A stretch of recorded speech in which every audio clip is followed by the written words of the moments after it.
guests on the show tonight, plus a chance to meet the man behind Mrs. Brown's Boys. No wig, no dress. He looks completely different. Wonder what he sounds like. I sound completely the feckin' same, you lumpy. Now start the feckin' show. Let's start the show!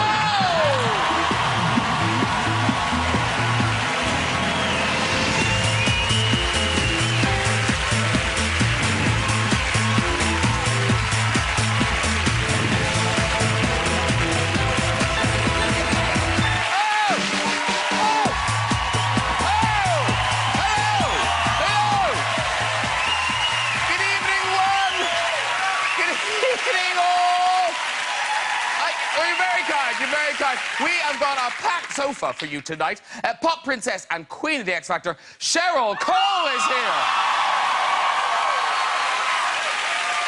Miami Vice legend and star of Django Unchained, Don Johnson is on the show. Yeah. Hilarious comic John Bishop will be here. Yeah. We've got the man behind Mrs. Brown. Yes, Brendan O'Carroll will be joining us later. Plus, we will have music from the one and only, the brilliant Chrissie Hynde, everybody. Yeah. Woo. Now, Don Johnson, of course, shot to fame in Miami Vice. It's good, isn't it? I've been playing this all day. I might stop playing it now. Now, there's a picture of Crockett and Tubbs in action on a drugs bust. Ooh, now, apparently they're about to arrest a woman with a suspicious package up her skirt. It's me, Wanger! Miami Vice was made in the 80s, and it was such a different time. You know, big phones, crazy fashions, and state-of-the-art computers.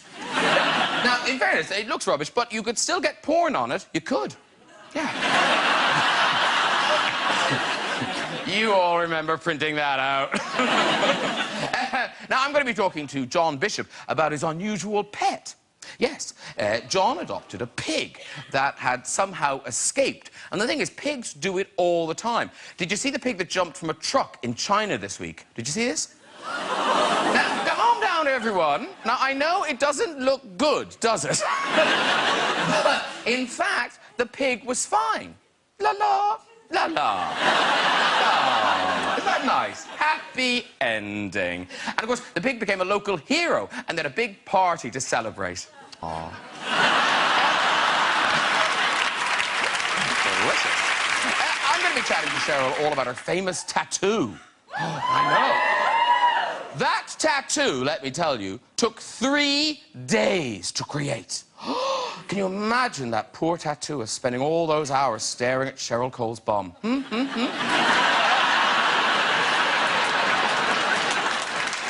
get our first guest on! Bishop, the Queen Sofa, it's John Bishop! Yay! Hello, sir. Very nice to see you. Have a seat, too. Please, my favorite voice is Don Johnson! So smooth, so suave. Hello, sir. Very nice to see you. Have a seat, too. And I've got Cole from Newcastle. It's Cheryl Cole! Hey! Beautiful. So ladylike. I'm bringing it down. Very good. Now, quite a diverse group tonight, because we've got John from Liverpool, Cheryl from Newcastle, Brendan from Dublin's coming on later. All right. What I'd really like to say to John Johnson is, good luck with that. Have you been attempting to talk backstage? Just the bare minimum. Can you make out what they're saying? More or less. So far, so good. Okay, yeah. good. That's you good. understood the bum tattoo pretty well. Yes. It's hard to miss. No problem understanding that. It's not like a lucky shamrock, is it? It's like, oh, that's a... I told her that I was promised a viewing to come and do the show. Well, no, he's had one. I saved you the trouble, Cheryl. Thank you. I'm a sweetheart. And Don Johnson, we're very pleased to have him here, but also we're very pleased we've got the right Don Johnson. Oh, because yeah. there are loads of them, aren't there? Tons. There's probably 50 outside the studio now. Yeah, waiting to get in. Yeah, exactly. Luckily, you were first in the queue. I had an interesting experience one time. An African-American fella came up to me and he goes, guess what? My name is Don Johnson. And I went, oh, that's great, good. He says, no, for real. And he reaches in his pocket and he pulls out his driver's license, and sure enough, it says on there Don Johnson. And I said, that's great. How does that work for you? And he says, oh, my God. He says, I get restaurant reservations, I get sporting events, I get theater tickets. Oh, it's fantastic. And I said to him, I said, well, what happens when you show up? He said, well, I just tell him I look a lot different on TV.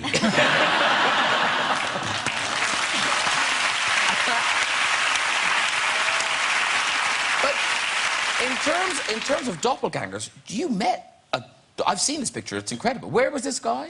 This was in Dubai. I went over to Dubai to do a gig, and the radio station said, we've got somebody who looks like you, but we don't want to bring him in, it'll be awkward, it'll be embarrassing. So I was expecting, like, you know, a black guy or a black dwarf or something to go and sit. And then he walked in, he looked more like me than I do. And you know what was great Is about... that you on the right?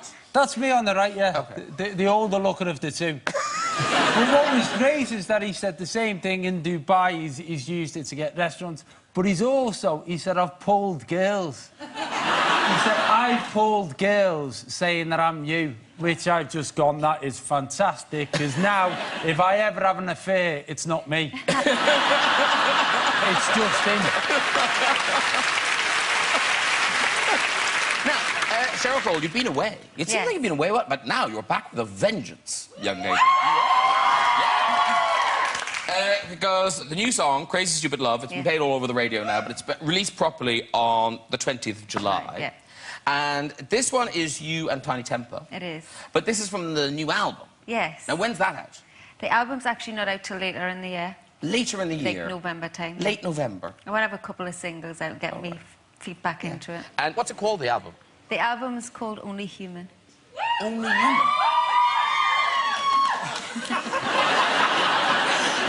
Okay, were you hypnotised and that's the key word or something?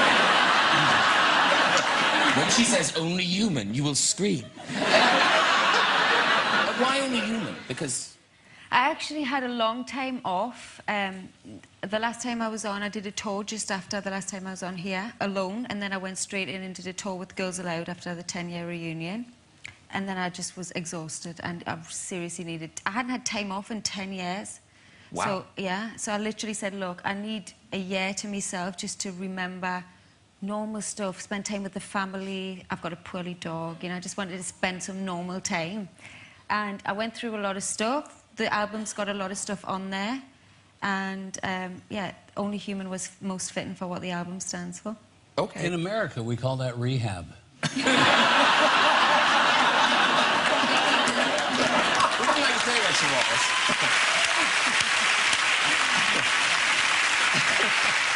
Hey, Crazy Stupid Love, you've probably heard it on the radio, but here's a little taster from the video.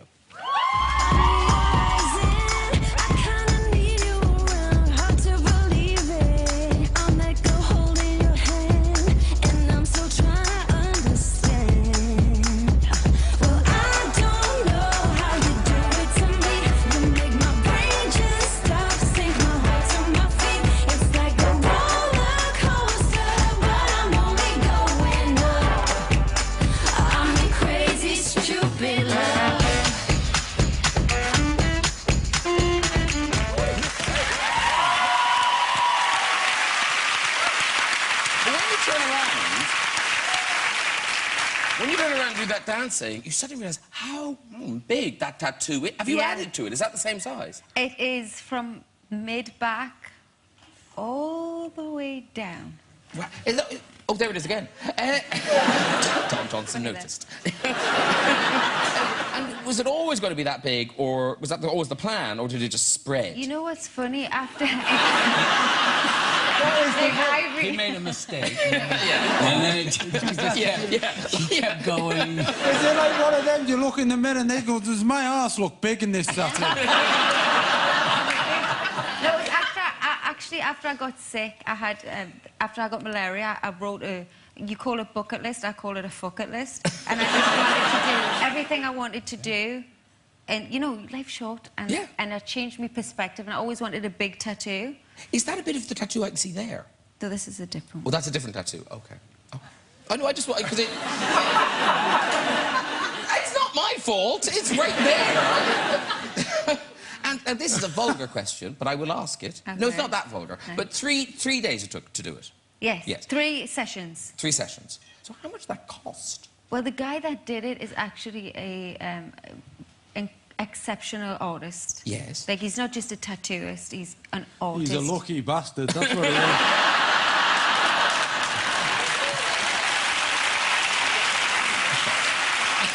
Yes, he's very good. An artist with a butt fetish. Yeah, he's very good. He's very good at roses. Yeah. I heard that. How much was it? Did you it was worth it. You're not telling us how much it was? He was worth it. But is it in the thousands? Yeah. Could you buy a car for that? A small one, maybe. A small car? Yeah. New or second-hand?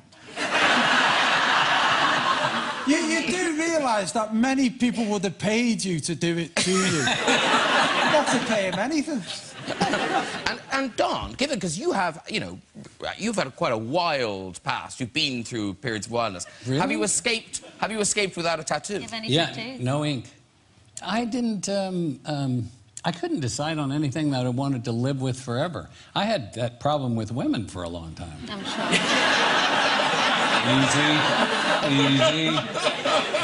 I'm happily married now for 15 years. Well done. Well, if you'd like a tattoo, Cheryl, dab hand. Yeah? No, seriously, give her a needle and some ink, she's off.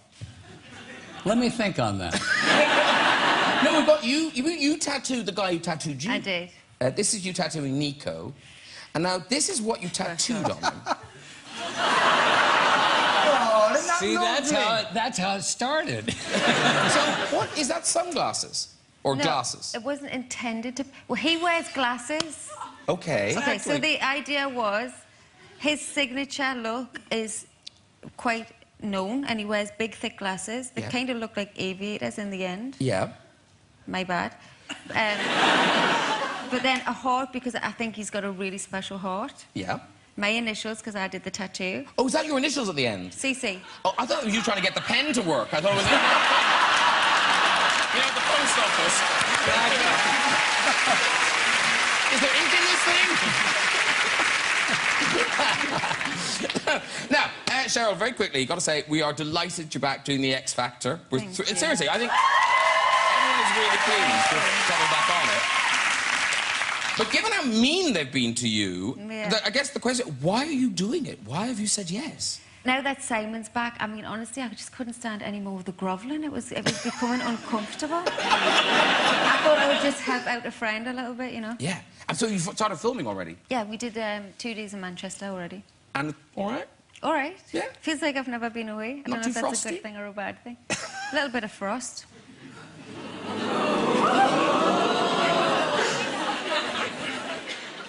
Louis? Oh, Louis, God love him. But that's all right. Well, are you off with Louis? Well, we've never been on, to be honest. We look forward to that. Yeah. Now, here's the weird thing, because I think it's your youngest son, Don. You've been in the business for, you know, so many years. And yet, is it true that up until recently, he did not know what you did? Yes, well, I think he was around 6 at the time, 6 or 7. But I was making a film called A Man's World, and I played a hairdresser in it. And my then 5 or 6-year-old son came to visit me on the set. So, P.S., a couple of years later, he's sitting in class, and the teacher's going around the room asking them what their fathers did for a living. And he said, "Oh, my father's a hairdresser." Yeah. Pretty sure he's not. Well, I don't keep a lot of things around the house. I don't you wouldn't know that I'm in show business if you came in my house. I don't have photos of me with, you know, other actors or stuff like that. I kind of leave it at the stage door. And one of your children, one of your daughters, is about to become a huge star, Dakota. I mean, she's working as an actress now, but now 50 Shades of Grey. Who knew? Oh, wow. Because, well, you know, I have this thing in my family where I say, you're on the payroll if you go to school and you're going to college. If you fail to go to college or anything like that, it's over. You know, get a job. You're on your own. And so I said the same thing. My son's still going to college. He's 34. Yeah, there is that problem. I've got one like that. I've got 6 kids, so you've got some work to do. But she's doing this big movie, 50 Shades of Grey, which has got to be massive when it comes out. I would think so. I mean, it was a big book. It's not something that I would read, but. I mean, I've never read it either, but I kind of know what it's about. Cheryl, have you read 50 Shades of Grey? When you're all your time off? I got 16 pages in, that was about it for me. Wow, and then you were whipped into a frenzy and couldn't read the rest. Exactly. No one's going to smack my ass. I'm not paying on it. I spent a lot of money on this. Nobody's laying a finger on it. Don Johnson is back in movie theaters next Friday. Your new film, Cold in July. And we were talking about this backstage, because I went to see it. And it's a great buzz about this film. It's played all the festivals, and now it's hitting cinemas. And it's a very hard film to describe. Yeah. Oh, no, give it a go.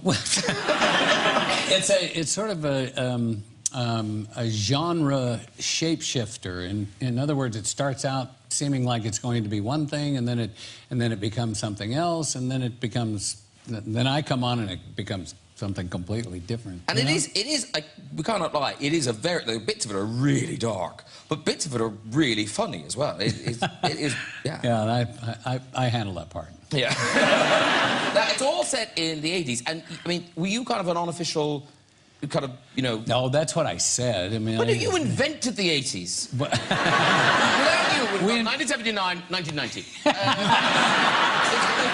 Because when you look at the pictures of you guys in Miami Vice, we think that you were in 80s fashion, but you kind of created these fashions. Yeah, actually, our costume designer came back from Italy, and she had all of these new designers. Gianni Versace was relatively brand new then. I don't think he had one store. Neither did Giorgio Armani. And she came back, and she's handing out all of this stuff, and, you know, and I'm looking at it, and I'm going, these kind of look like pajamas. You know? I mean, you're kind of right. Yeah. And so my style there of the T-shirt, no socks, no belt, was a function of how hot it was in Miami. I mean, it wasn't really sort of thought out. It was just organic.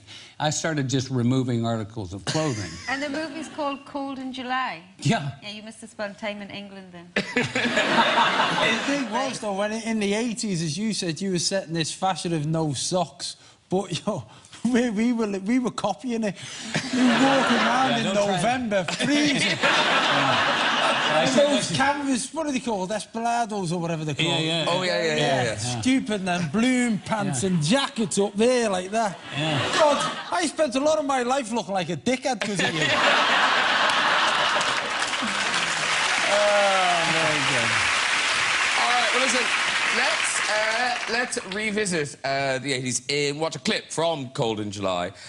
This is you tracking down a suspect and getting a bit more than you bargained for. Watch out! What the? Jesus! What in the dog shit is wrong with you? Don't you have any mirrors on this damn Pinto? Do you know how to use them? Who's gonna pay for it? We could split it. Oh! You... Hey! You want some of this? Huh? That's for my car. And that's for my hat. It's really good. So you're an investigator, or a kind of detective, but you are also a pig farmer. Yeah, I found that interesting, yeah. Well, you grew up in the country. You must have I been did. familiar. Well, I grew up on the farm, you know, and you see pretty much everything on the farm. And I've known a lot of pigs. Some of them two-legged.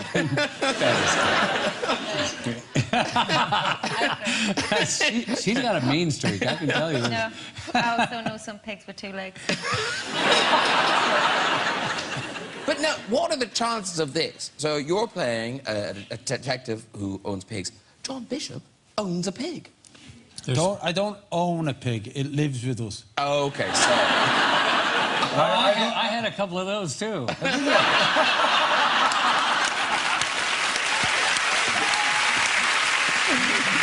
They're smart, aren't they? Yeah, he's brilliant. He's great. We got him from an RSPCA place, and what struck me about it, they talk to you, don't they? He talks to you. So in the morning when you go to see him, he does talk. He talks pig talk. Depends on what you're smoking. Yeah. To be fair, with my accent, he probably sounds better than I do. But where did they find him? Was he just wandering the streets like a stray dog? He was wandering the streets somewhere in Northampton or something as a baby, and then they kept him for a year and nobody wanted him. And then my wife Melanie saw him on a website. Listen, as that left me mouth, I wish I'd never said it. My wife was trolling pig pictures on a website, yeah. There's nothing wrong with our marriage. And so she ended up asking for him to come to live with us, so he did. Oh. No. And what, have you got the alpacas yet? Or are you getting alpacas? No, we've got alpacas coming in a couple of weeks. We just went berserk because... we did, because we moved out to a nice house to the country, and I've got 3 kids, and two of my teenage lads are leaving home in September. They don't know it yet, but they just had enough of them, so they're leaving home. So because of that, Melanie just wants stuff in the house. So we got 8 chickens last week, a couple of guinea fowl, a cockerel, a pig. We've got 4 alpacas coming. A couple of dogs, and I think there's a donkey somewhere as well. Although that might be me. So we've got a little menagerie going on. Wow. Now, the new tour starts later in the year. Yeah. So by the autumn, it'll just be like a lot of alpaca material. There'll be a lot of I expect a lot of bookings will come from chicken owners, pig owners, and alpaca people. All sat there going, oh, alpacas, aren't they funny? So, John Bishop's Supersonic Tour, it kicks off in October in Plymouth and runs till December. But you're doing tryout gigs now. Yeah. But you must be so brave to do it, because how quickly do you chicken out of new material and just gotta go, oh, here's some greatest hits? Well, no, I don't. The hard thing is about doing stand-up is you can't take time off and go in the studio and then come up with a song. You only know if what's funny in your head is funny when you tell other people. Exactly. You can't be on your own, so you have to go and do these warm-up gigs. And there's always a bit of material that I keep trying right through the day until eventually my tour manager says to me, that's shit. Just stop saying it. Nobody laughs at it. And I think, I can't understand why it's not funny. And then there'll always be something I say off the cuff that makes people laugh, and I think, I'll have to keep it in, but I've no idea what they're laughing at. That always happens, but that's what's good about it, the evolution of it. And here's the thing, after all your, incredible sports relief stuff, the cycling, the rowing, the running, I assumed you were physically broken for the rest of your life. But now for your new show, you are cycling around Australia, which seems... Oh, for the telly-series, yeah. You've done this already, haven't you? Yeah. I went in January. Yeah. Well, what happened is I wrote an autobiography, and in the autobiography I mentioned that in 1992 I rode a bicycle from Sydney, Australia, back to England. So this before I did this as a job or was in the business or anything. I just didn't want to get married. So I was going out with this girl who wanted to get married, and I wanted an excuse not to get married. So I said, I'm going to ride a bicycle from Sydney, Australia, back to Liverpool, and then And then, well, then when I got back, I You married didn't her. have any other options? I couldn't think of anything quick enough. So when I got back, I married her. Because, well, at 10 months on a bike, you'll marry anyone. So I got back, and then I kind of forgot about it and started this other life. And then I wrote the autobiography, and someone in the BBC read it and said, why don't you, as a travelogue, recreate the Australian bit from going from Sydney up the coast to Cairns? Oh, wow. So that's what I did. I travelled on a bicycle and did all the things I couldn't do last time. It's called John Bishop's Australia, and it starts on the 7th of July on BBC One. And we've got a clip of you, and this is you visiting a koala sanctuary. Watch and learn, everyone. What are you doing now? Doing a swab to test it? For chlamydia. And if he's got chlamydia, what would you give him? Antibiotics? Yeah. See, back to bed. Without being too crude, that gets all tucked away. See, I'm glad you noticed. Marsupials are back to front from placental mammals, which you are. You have yours round the other way. Koalas have their testicles on top and the penis underneath. And the penis is tucked away nicely for protection. Wouldn't you like that? Nice to tuck it away nicely for protection. Some people would say that it looks like I have got it tucked away. She's such a flirt. Such a flirt. Wow. You would not believe, when you do something for the BBC, you would not believe the amount of emails we had from the commissioners at the BBC about how much of the koala's penis they should show. But I said, you've got to show it, because I'm like everybody else. I'd never seen a koala's penis. And what struck me about it is that nature and God or whoever makes all this stuff obviously looked at a koala, and the first koala's hung on a tree. And every time I've seen a koala hug a tree, I've never thought, ooh, I hope he doesn't get a splinter in his dick. You just don't think that, do you? Because you've never wondered where it was. I thought it was fascinating. I couldn't... I spent most of a day in there just blown away by these people. They put the balls in the wrong spot, too. You're going to hug a tree. I mean... I'm with you, Don. I was thinking, ow. Yeah. Yeah. How about on his back? I have no idea. Yeah. Like earrings. Yeah. That is the conkest thing I've ever heard you say. Oh, earring.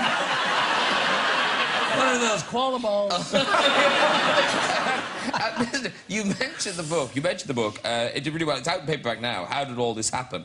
And I don't know if have you seen this picture? So someone was in a bookshop. Yeah. And they saw John's book in the bookshop, and they felt they had to take a picture and tweet it because of the section the book... Have you seen this? No. The section the book was in the bookshop. That's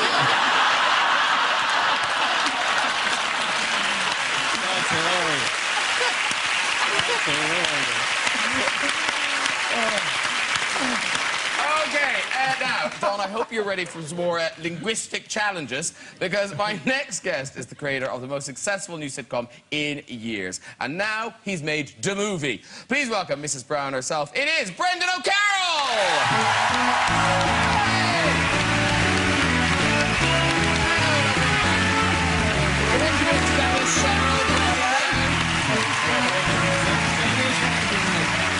Sit down. Got a drink there. Marvellous. Oh, lovely to see you. You too. Yeah, and congratulations on everything. Thanks very much. It's amazing. Absolutely amazing. It really is. Nobody's more amazed than I am. Just had to be fucking working. Now, Don, are you familiar with Mrs. Brown? I caught a clip of Mrs. Brown. Very Thanks funny. very much. Thank you. Well, thank you very much. You cut a striking figure in a I dress. do, don't yeah. I? I do. I take the moustache off, because otherwise I look like my mother. And actually, you are rocking Miami Vice pants. I am. Yeah. I still have the gear. Yeah, you I did. wore all the gear in the 70s. I didn't look like a dick like you did. Are you sure? I look pretty cool. I thought I looked pretty cool, but I was always a follower. I still have my tartan scarf from Bay City Rollers. Oh, God, lovely. Those were the days. But no, listen. I'm enjoying the show so far. Oh, thank you very much. Your upside down ball's been great. The Americanism's fantastic, and Louis Walsh is a wanker. I love that.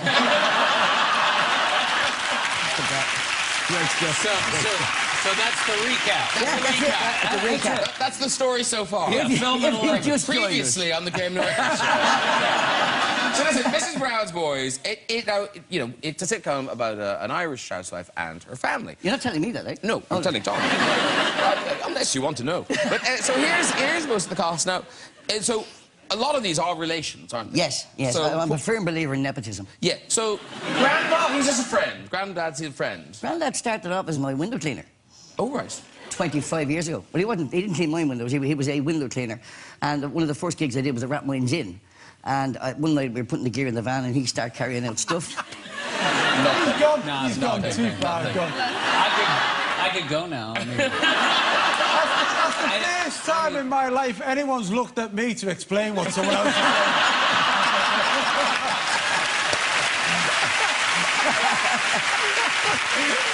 I just think it's hilarious that I need English subtitles on an English show. I'm sorry, what did you say?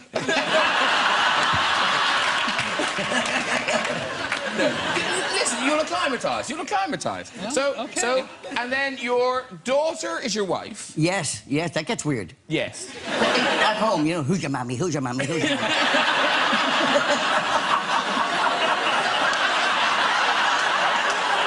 And then here's Winnie. Winnie is your sister. Winnie's my sister. What she says she is. There was 11 of us, and I can't remember them all. Winnie's brilliant in the movie. She's super, isn't she? She's great in the movie. My son plays Buster. That's your dog's name? Yeah. There's trivia. Trivia. Your family is very large, so the people who aren't in it must be very pissed off. What do you mean, aren't in the family or aren't in the show? Aren't in the show. Fuck them.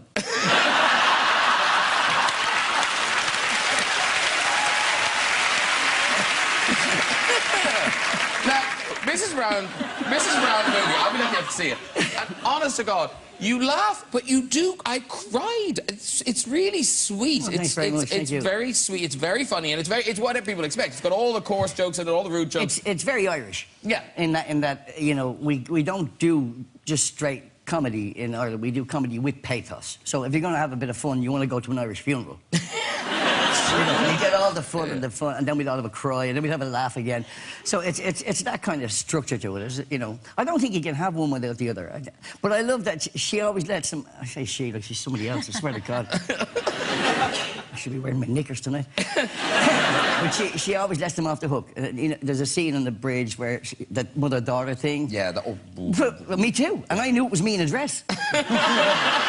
I'm crying watching it. But that bit at the end where she just, you know, when she says Sophie's Choice and then she lets them off the hook. And I love that. It's very good. And also, for me, I just love it because it's like almost like a love letter to Dublin. Well, thanks. That's what I intended to do. Look, Ireland's getting a bit of a bad time at the moment. You know, we're getting a bit of bad press about financial things and how things are going, etc.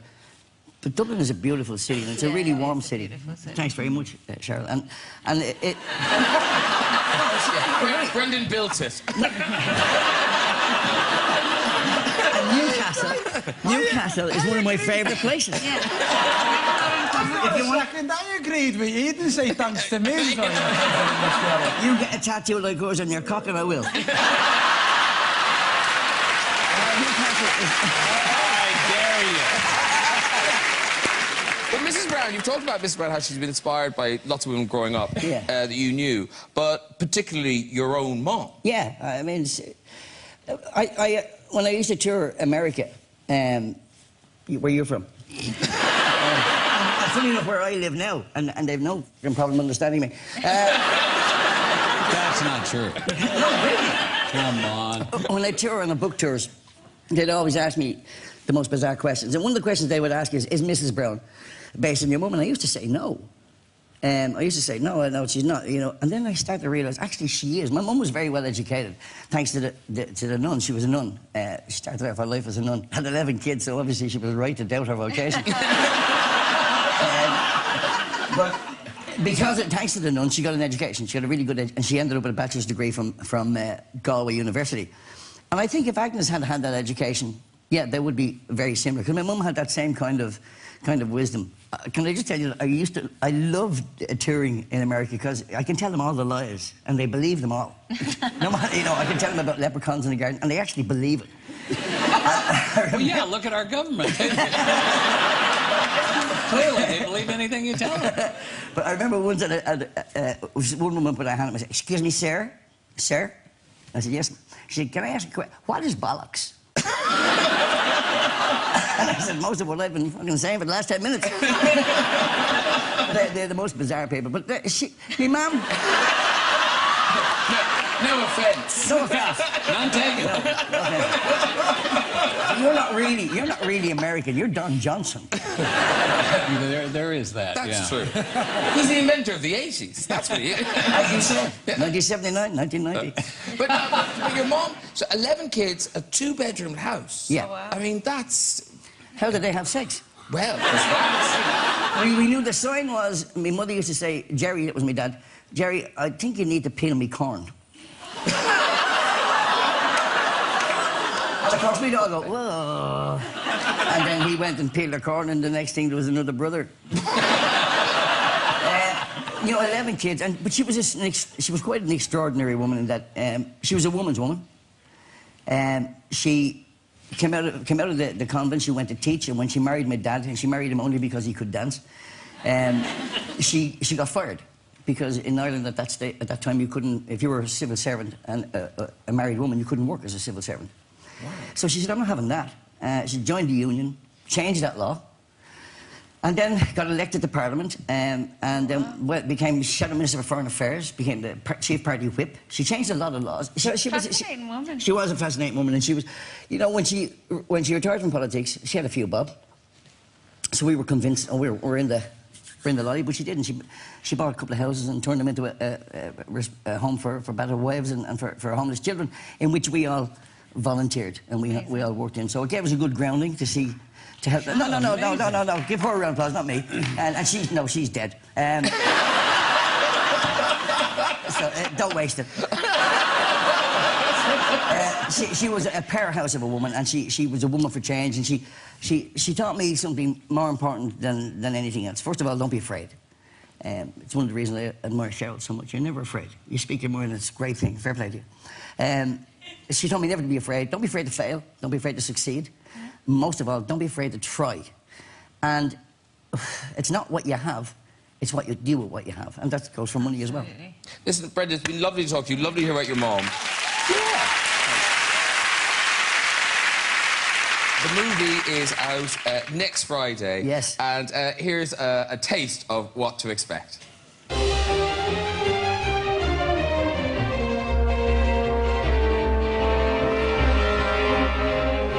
How do you do? We're looking to get a receipt, and we were told we could get it here. National Record Service? Yes. So this is the National Record Service, then? No, you're through to the wrong building. Oh. What's this, then? Hello? Hello. National Record Service. Excuse me? Listen very carefully. Is this the National Record Service? Yes, this is the National Record Service. So we get the receipt here, then? Hold on, please. Okay. Okay, what?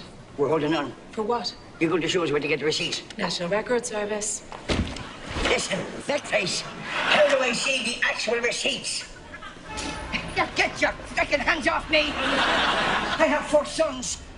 Now what? I don't know. We have to get in there. Maybe if you disguise yourself. Disguise? Yeah. You could disguise yourself as a man. No, Winnie, I'd never get away with it. Very good. Right. Time for our musical guest tonight. She was a pretender, and after 35 years in the music business, she's finally released her first solo album to rave reviews, performing her current single, You or No One. Please welcome Chrissie Hynde!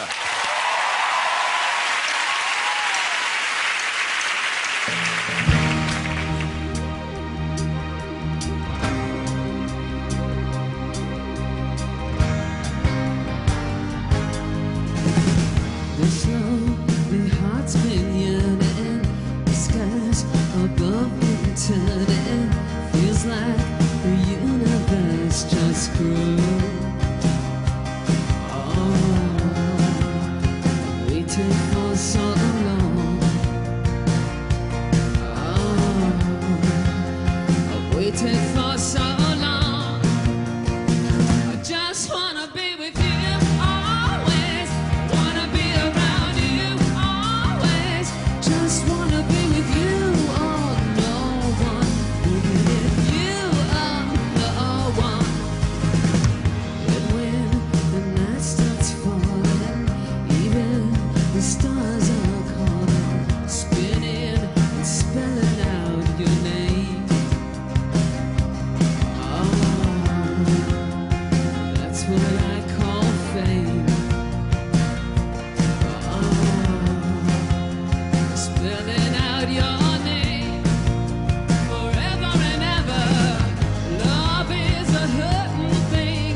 stay, never go away. Please stay, never go away. Just wanna be with you, wanna be around you. Just wanna be with you, oh no one. You always wanna be around you, always. Just wanna be with you, oh no one. Every day you, oh no one. Wanna be around you. Just wanna be with you, oh no one. You, oh no one.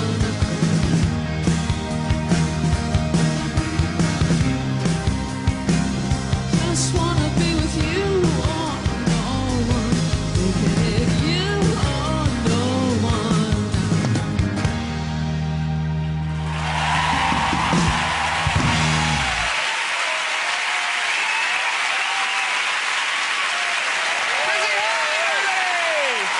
Come and join me, dude. Beautiful job. Hey. Thank you. Chrissy Hine. That's a John Bishop. Long time. No see. Sit down. What? So, now, who do you know? Do you know Don Johnson? We've met. Have we? Yeah. Did we? Well, I met you. Oh, the 80s. They were Explains a so lot. fun. Now, here's the thing. So, Stockholm, the new album, which I just love. Someone was saying to me, oh, is this Chrissy Hine's first solo album? I was going, oh, don't be stupid. Of course it's not. But it is. Well, kind of, yeah. It didn't intend to be, but the guys that I made it with wouldn't leave their studios and their wives and their other bands to be in a band with me, so I got kind of... So it is your record, but It is now, yeah. You must be thrilled with it. It's a great record. Thank you. Yeah, I like it. Thanks. Yeah. No, well, it's had great reviews and great responses, haven't it? Yeah, well, yeah, you know, you don't read your own stuff, surely. Trust me, they're Okay. yeah. Trust me. But that is the single, and I've read things you've written, really such sweet things about owning dogs. So is that song about owning a dog? The song we just did, well, kind of. It's about sort of unconditional love, and when I spoke to the fellow that was doing the video, he goes, well, why don't we get an old couple, you know, because it says, be with you forever, and I said, well, that doesn't, I'm not really sure if I can relate to that. How about getting a guy and a dog? And there you go. No, and they sent me the video, and they said, oh, look at that dog, look at that dog. It's beautiful. It was the fellow's dog, actually. I didn't meet him, but that was his dog. And actually, that's the other great thing about the video. You didn't have to do anything. Oh, you know, I've been in so many videos, and it's always a disaster. I said, get a real dog. Stop it, you. What's good about that, it is an example of how you begin to look like your pet.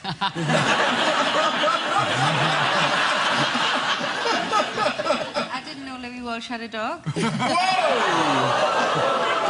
Oh, Cheryl, let it go. Just put it in a Louis Walsh balloon and let it go.